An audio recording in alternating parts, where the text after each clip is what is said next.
उसमें आरएलएससी के नोटिफिकेशन का जिक्र नहीं हुआ तो इसका मतलब ये थोड़ी कि वो फाइल वहां रुक गई जो सचिवालय में चल रही। हो सकता है उसका काम कुछ पेंडिंग हो, और ऐसा तो है नहीं कि इस बजट के अंदर उसका जिक्र नहीं हुआ तो कल परसों 20 दिन 25 दिन बाद इसका जिक्र नहीं होगा। मतलब आप में से मैं बताऊं आप दुखी क्यों? आप दुखी इसलिए हो कि आपको लगता है, आपके माइंड में ये फिट कर दिया किसी ने जो है इस बजट में अगर नहीं दिया तो फिर अब अगले बजट में आएगा साल भर बाद। या तो आपको ये लगता है इसलिए आप दुखी हो, या फिर आपको ये लगता है कि इस बजट में नोटिफिकेशन नहीं दिया इसका मतलब अब कुछ नहीं होगा, वो बोर्ड वोर्ड सब खारिज हो गए। उस बोर्ड का अध्यक्ष और बदला गया अभी, अगर वो है ही नहीं तो अध्यक्ष क्यों बदल रहे हैं उसके? मैं कैसे समझाऊं मेरे प्यारे भाई बहनों आपको। भाई हमारे सब कर्मचारी बहुत भोले हैं, जो सुनते हैं उसी पर विश्वास कर लेते हैं। हाँ ये सच है, 2-3 डिपार्टमेंट वालों के लिए 2-3 लोग एक बार ग्रुप में आए और उन्होंने ये भ्रांति फैला दी कि ये डिपार्टमेंट आरएलएससी में नहीं है। 3 दिन में परेशान था भाई साहब भयंकर तरीके से। इतने कॉल और मैसेज आते थे कि हमारा डिपार्टमेंट शामिल है क्या। तो मैं सबको एक रिप्लाई देता, सबसे पहले तो ये बताओ कि आपको कहा किसने कि ये शामिल नहीं है। और आज मैं आपसे कह रहा हूं कि आपको ये किसने कहा कि अगर बजट में नोटिफिकेशन नहीं आया तो आने वाले समय में नहीं आ सकता। भाई आप इसलिए दुखी हो कि बजट में नोटिफिकेशन नहीं आया, तो आप परेशान हो कि अब होगा कि नहीं होगा। यही बात है ना, बात तो यही है ना भाई। असली बात को पकड़े हम, जड़ पे जाए, तो आपको लगता है कि आज के बजट में नहीं आया तो फिर अब आएगा ही नहीं, या फिर अब डिपार्टमेंट जो है, विभाग जो है वो खत्म कर दिया गया।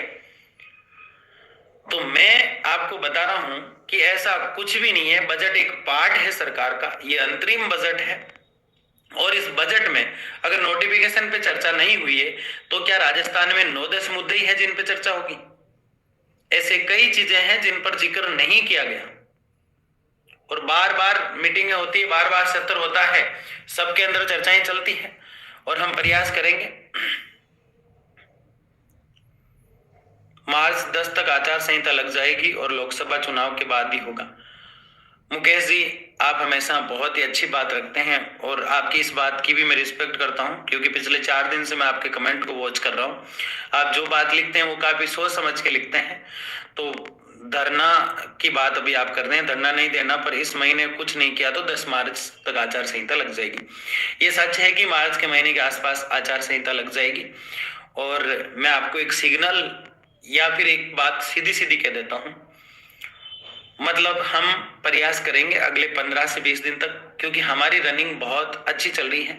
जिस प्रकार से फाइल का काम चल रहा है, उस काम को जिस प्रकार से गति मिली हुई है, उस हिसाब से मुझे लगता है कि बहुत जल्द अच्छा प्रोसेस रहेगा। फिर भी नहीं मिलता है तो आचार संहिता से पहले एक जबरदस्त वाली हवा चलेगी। आचार संहिता आने वाली उस समय सरकार हड़कंप में रहती है, वो फटाफट काम करने में लगी रहती है। मेरी बात को ध्यान से सुनना, मैं जो बात बता रहा हूं उसको ध्यान से सुनना। जो धरना कर रहे हैं उनके दिमाग से निकल जाएगा कि धरना कब करना है, ठीक है ना। अब मैं थोड़ा सा आपको फ्लैशबैक में ले जा रहा हूं। कांग्रेस पार्टी जब दोबारा सत्ता में आने के लिए, उस समय आचार संहिता लगने वाली थी, बहुत हड़बड़ाहट में काम कर रही थी। जिस दिन शाम को आचार संहिता लगनी है उस दिन 2 बजे वो है कैबिनेट की मीटिंग रख रही थी, और उस कैबिनेट मीटिंग में ही आरएलएससी बोर्ड का गठन हुआ। क्यों? क्योंकि उस समय बहुत बूम बाम किया था और काफी एक्टिव थे हम लोग, इसलिए वो बोर्ड बन गया। ऐसा ही लोकसभा के इलेक्शन से पहले, आचार संहिता लगने से पहले, हर सरकार जो है थोड़ी बौखलाहट में आती है, थोड़ी घबराहट में आती है, और उस समय अगर प्रेशर हम बना लेते हैं तो जो चाहते हैं वो होता है। अब बात को अगर समझ गए तो फिर लगाओ थम, अगर नहीं समझे तो फिर मुश्किल है समझाना। ऐसे कोई नहीं बताता, ऐसी बात है ना। किस किस को समझ में आ गया? फिर से सुन लो। सरकार जब घबराई और बौखलाहट में हो कि उन्हें लगा कि लोकसभा का इलेक्शन आ गया और जनता हमें पसंद नहीं करेगी, इतना बड़ा वर्ग है, इसको अगर नाराज कर दिया हमने तो फिर गड़बड़ हो जाएगी और हमारे पास समय सिर्फ ये है, तो उस समय जो है फटाफट से काम करने में लगी रहती है और हम उस चीज का उठाएंगे फायदा। देखो इतने लोगों को समझ आएगा। फालतू चिंता करते रहते हो, सबको बात समझ में आ रही है फिर भी चिंता करते रहते हो, शेयर भी करते रहो साथ में।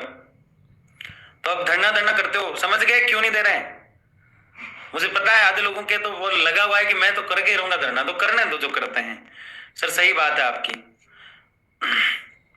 भजन हरि जी के, देखो अब समझ में आया ना। मुझे पता था आपका टेंशन जब तक है जब तक मैं लाइव नहीं आऊंगा। नेटवर्क इश्यू, तेजल किंग जी, घासीलाल जी, सर जी चाय नारायण जी आ जाइए, आप कल भी बात कर रहे थे, आज भी कर रहे हो। वीरेंद्र कुमार त्यागी जी, कपिल प्रजापति सर, नोटिफिकेशन आएगा जरूर। हाँ ये विना मोनू जी कल मुख्यमंत्री जी हमारे पड़ोसी गांव आ रहे हैं। जी जी बिल्कुल, मेरा एक प्लान है जो बहुत जल्द आपके साथ शेयर करूंगा, क्योंकि मैं उस इसलिए नहीं बता रहा हूँ कि मुझे छुट्टी नहीं मिल रही है। मुझे जैसे ही छुट्टी मिलेगी मैं आपके साथ शेयर करूंगा कि अगले 7 डेज का मेरा ये प्लान है, जो 100% कारगर साबित होगा, जो 100% कारगर साबित होगा। सरकार को हाथ जोड़ रहे हैं हम, और जोड़ते आए हैं जब से बनी है। तेवर आंखें हमने नहीं दिखाए हैं अभी तक। सरकार को हाथ जोड़ रहे हैं हम, फिर से कह रहे हैं, तेवर आंखें और अपनी संख्या बल नहीं दिखाया है अभी। जिस दिन दिखाएंगे उस दिन नोटिफिकेशन भागते ही आएगा। लेकिन पहले सोच रहे हैं कि एक बार प्यार प्रेम से ही देते, नहीं तो युवा अंगड़ाई लेगा तो राज सिंहासन डगमगाएगा।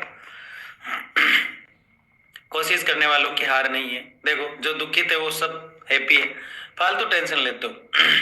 मैं आपको 3 बातें बता रहा हूं, 4 बताऊंगा ना। सबसे पहले, ये जो बजट आया है ये सरकार का एक पार्ट होता है, इसमें आरएलएससी का जिक्र नहीं हुआ। इससे आरएलएससी के फाइल पर ना तो नकारात्मक और ना ही सकारात्मक कोई भी फर्क नहीं पड़ा है। वो जिस गति से चल रही है वो उसी गति से चल रही है। ये बात समझ में आ रही है कि नहीं आ रही है? आरएलएससी की जो फाइल है वो जिस गति से चल रही थी उसी गति से चल रही है। इस बजट से उस पे ना तो कोई पॉजिटिव रेस्पॉन्स ना कोई नेगेटिव रेस्पॉन्स, कोई इफेक्ट उसके ऊपर पड़ा है। ये तो हुई पहली बात। दूसरी बात, मुझे छुट्टी मिलते ही मैं जिस प्रकार से 7 डेज का प्रोजेक्ट लूंगा, डोर टू डोर के इस मिशन में, प्रहार मिशन समझ सकते हो आप, जो बहुत जल्द आप लोगों के साथ शेयर करूंगा मैं। जैसे आप इसको शेयर करते हो वैसे मैं आपके साथ शेयर करूंगा उस बात को, ठीक है ना सर? हम तो करते ही नहीं है, फिर मैं भी नहीं करूंगा। तो उसका जो वो प्रोजेक्ट है वो कारगर साबित होगा। और धरने की बात मैंने आपको इशारा दे दिया है, जो समझ गए वो समझ गए, जो फालतू में गुचमच करते रहते हैं उनको करने दो। सही वक्त आने पे, जब तक हम हाथ जोड़ रहे हैं सरकार को, अच्छे से काम हो जाए हमारा।